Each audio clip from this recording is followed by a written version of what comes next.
Les États généraux de l'assurance ont officiellement débuté ce mercredi 7 mars 2018 à Abidjan, Côte d'Ivoire, après une session plénière en présence du ministre de l'Économie et des Finances de la Côte d'Ivoire, M. Adama Koné.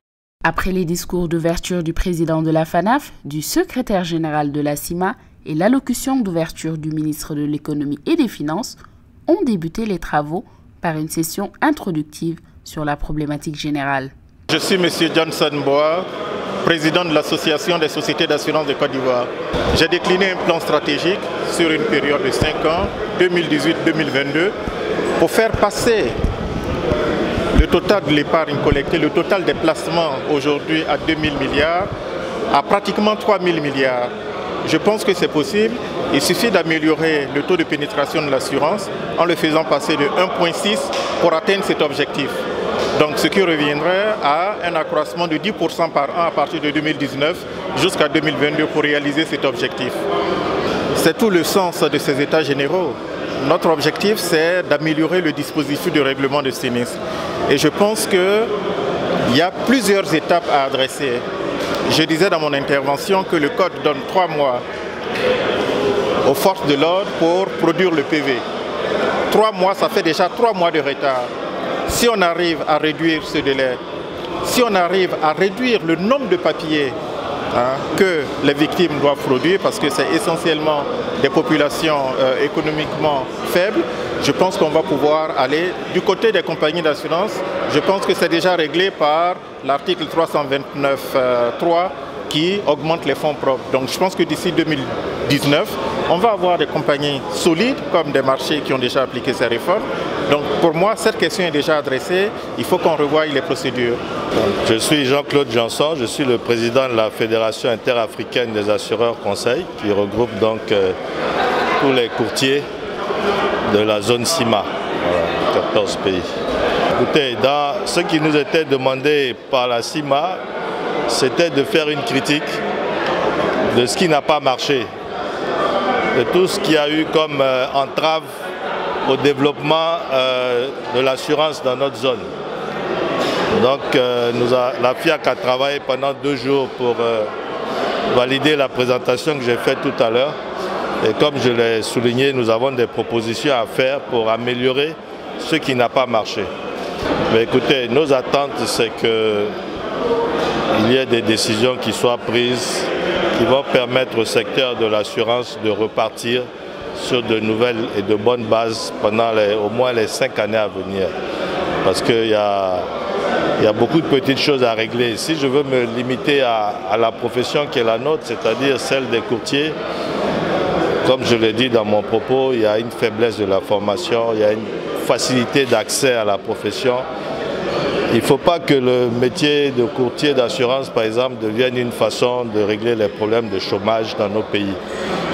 Il y a une certaine qualité, l'assurance quand même a une certaine noblesse.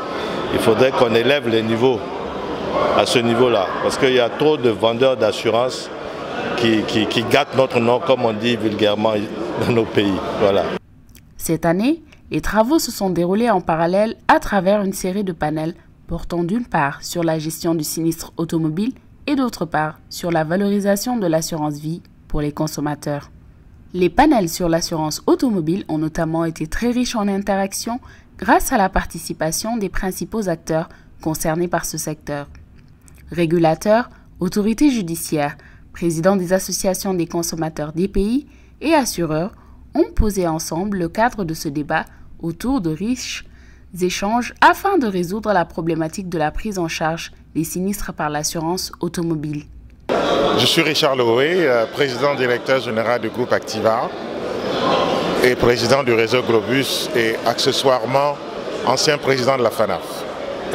Alors sur les panels de cet après-midi, c'était un panel très animé comme vous avez vu, dont le thème était un thème très pertinent parce qu'il porte sur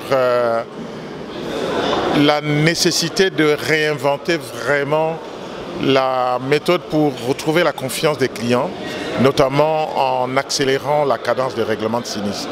Et vous avez vu, on a voulu vraiment avoir une interaction. C'est pour ça qu'on a invité 3 représentants des consommateurs pour avoir la contradiction, les écouter de manière très humble et savoir justement sur quelle piste nous devons continuer à travailler pour transformer la méfiance actuelle des assurés en confiance. Parce que nous pensons vraiment que nous devons absolument aller dans ce sens. Donc on a eu vraiment des débats très très enrichis avec aussi bien dans la salle que sur les panels des intervenants de qualité. Je suis Pierre Didier Ngoumou, je suis le secrétaire permanent de la cadre CEMAC du Cameroun. En fait, il s'est agi pour nous de faire l'inventaire des difficultés que le système connaît dans le règlement des sinistres transfrontaliers. On a commencé par définir ce que c'était un sinistre transfrontalier et partant de là, on a recensé donc les difficultés qu'il y avait, notamment le manque d'uniformisation des procès-verbaux de constat d'accident, qui sont une des pièces pour l'instruction par les compagnies. On a fait effectivement le constat de ce que les délais sont plus longs lorsqu'il s'agit d'un sinistre transfrontalier. On a noté qu'il y a une superposition des systèmes d'indemnisation parce que dans certains pays, il y a des textes qui permettent d'indemniser en dehors du code des assurances CIMA. C'est essentiellement les points que nous avons recensés. Et à cela, on a essayé de proposer comme solution, s'agissant de tout ce qui relève de la réglementation, renvoyer le bébé à la CIMA et aux États, parce que ça relève de la réglementation, c'est donc à eux de mettre en place les réglementations qui donnent, ou tout au moins faire respecter la réglementation dans les pays. Pour la part qui concerne notamment les délais plus longs, on a fait une proposition de voir comment les bureaux nationaux pourraient, dans le cadre de pôles de gestion de sinistres, ramener le délai de traitement des dossiers de sorte que dans le délai de 6 mois, le dossier puisse être bon à payer. Voilà les principaux axes que nous avons donnés comme solution. Nos attentes, c'est de partir d'Abidjan avec qu'on puisse entériner les propositions que nous avons faites. Parce que, comme nous l'avons dit, nous n'avons pas interrogé les textes, nous avons interrogé les faits.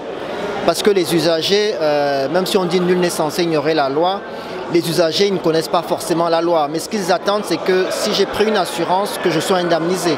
Donc ce que nous avons fait, c'est interroger les faits. Et donc pouvoir régler le problème des faits, parce que changer la réglementation, changer les textes, nous ne pensons pas que ce soit la bonne solution. Je crois que la bonne solution, c'est de faire en sorte qu'il y ait des changements de comportement. Voilà la raison pour laquelle nous avons plutôt axé notre intervention sur les dérives factuelles et non pas les dérives textuelles.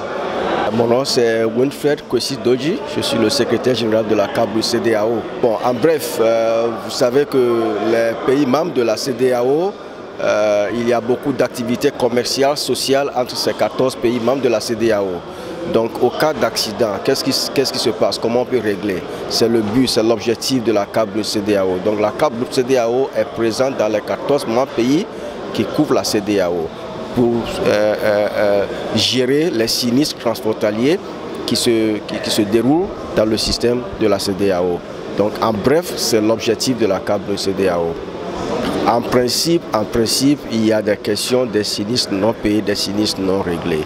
On voulait voir de quelles mesures on peut mettre, prendre des décisions idoines pour pouvoir gérer promptement ces sinistres transfrontaliers qui couvrent, qui touchent le cœur de 350 millions d'habitants de la CEDEAO. Massorna Khan, je suis maître Khan, je suis avocat et président d'une association de défense des consommateurs au Sénégal. Beaucoup de choses, disons, et c'est normal, entre une compagnie d'assurance, des assurés, des victimes d'accidents, c'est normal qu'il y ait toujours des griefs, qu'il y ait toujours des récriminations, mais il faut restaurer la confiance.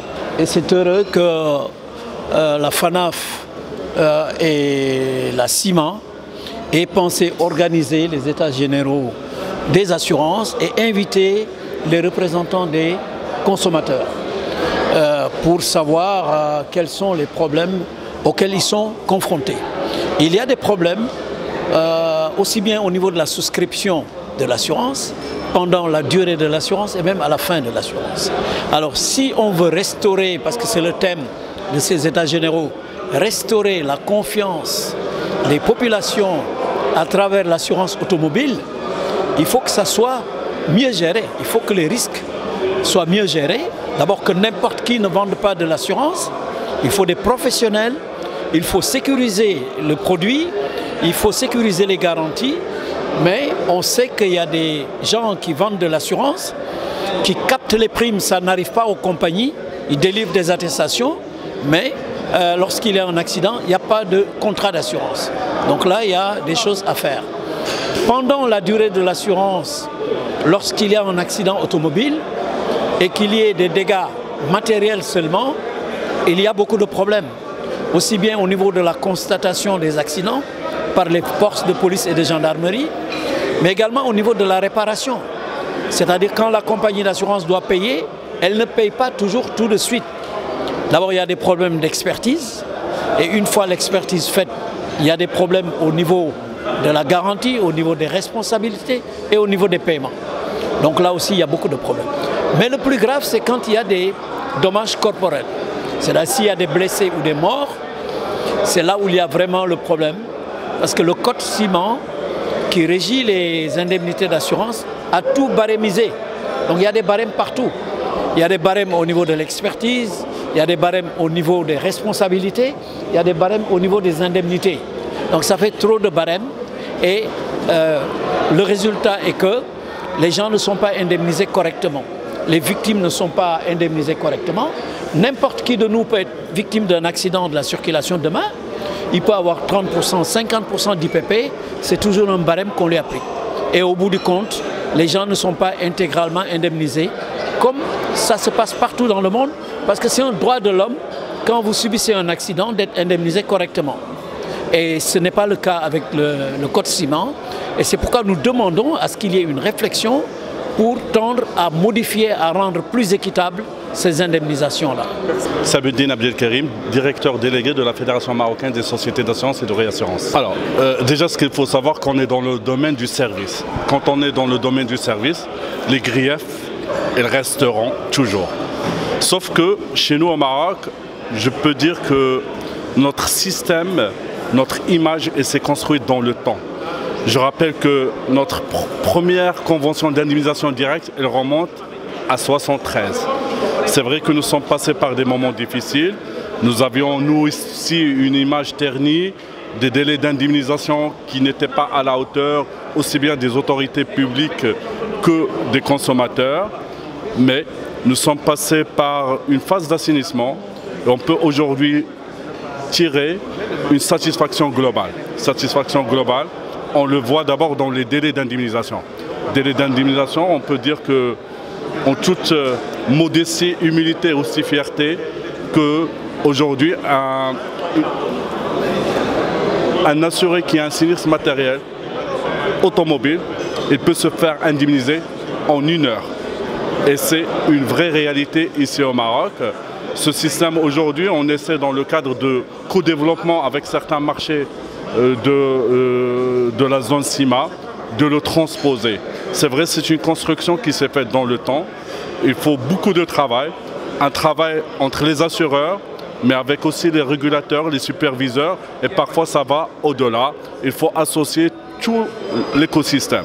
Et c'est quelque chose qui est important. Alors, notre présence ici, c'est une présence pour partager, vous savez, dans notre ADN en tant que Marocain, le partage, c'est une, je dirais, caractéristique que nous défendons.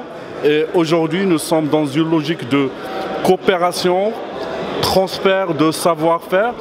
On n'est pas des donneurs de leçons, mais on essaie un petit peu de transposer ces best practices qui aujourd'hui sont une réalité sur le marché marocain, sur, je dirais, un certain nombre de marchés de l'Afrique subsaharienne. Ce que je dois dire, nous avons vécu les mêmes problèmes. Donc nous sommes, je dirais, bien placés pour venir et exposer, les problèmes que nous avons vécus, benchmarker, mais aussi pour dire que voilà les solutions. Peut-être pas toutes les solutions sont valables, mais on expose notre modeste expérience et on laisse effectivement, selon les spécificités des marchés de l'assurance de la zone CIMA, de choisir ce qui est convenable, ce qui est approprié et adapté aux consommateurs pour construire et écrire l'histoire de l'assurance africaine de demain. Je suis le commissaire de police de 2e classe, Koulibaly Koumvolo, adjoint au chef de service de la voie publique et représentant M. le directeur général de la police nationale. L'objet de notre intervention a consisté à expliquer aux différents panélistes et à l'assistance l'élaboration des PV de constat d'accident de la circulation. Je pense que nous les avons exprimés lors de nos différentes interventions. Je pense que nous attendons plus la contribution des assureurs qui demandent aussi beaucoup plus du côté des forces de l'ordre. Sur l'assurance vie, tous les panels ont gravité autour de la thématique « Vendre et gérer l'assurance vie en zone CIMA » avec la distribution, la fiscalité, la valeur pour le consommateur, sans oublier les marchés financiers et la gestion des prestations en assurance vie. Je suis Paco Mondon, conseil fiscal, associé gérant du cabinet Mondon Conseil International, en Côte d'Ivoire, conseiller spécial du président de la CGECI. Voilà. Ben, justement, il n'y en a pas, c'est bien pour ça que nous sommes réunis ici, c'est ça donc l'objet de cette communication, de pouvoir donc rechercher comment est-ce qu'il faut, bonifier les produits d'assurance, surtout pour les assurés. Parce que, c'est les assurés qui font donc les placements, les assureurs gèrent ces placements-là, mais c'est un mariage à deux. Ces revenus qui sont donc servis aux assurés, ça passe bien sûr par donc, les compagnies d'assurance pour arriver donc, chez les assurés. Donc il faut déjà donc, concevoir une exonération à un double niveau, d'abord au niveau donc, des assureurs dans les limites que nous avons indiquées et ensuite évidemment au niveau des assurés. Je suis Saliou Bakayoko, directeur général de Sino Assurance de Côte d'Ivoire. Comme dit les états généraux de l'assurance, pour nous c'est un moment où on s'arrête pour faire l'état des lieux des problématiques de la profession. Et une fois les discussions terminées, nous allons sortir des recommandations, nous mettrons en place un comité de suivi pour mettre en œuvre ces recommandations. Et il faut signaler aussi que ces états généraux font suite à des états généraux que nous avions organisés en 2007 où nous avions eu des recommandations, il y a eu un comité de suivi et nous avons eu les résultats. Beaucoup de recommandations étaient effectivement demandées qui ont permis de faire un bond dans le développement de nos affaires. Donc, en majorité, les placements des compagnies d'assurance se font sur des dépôts bancaires au détriment des obligations et des actions.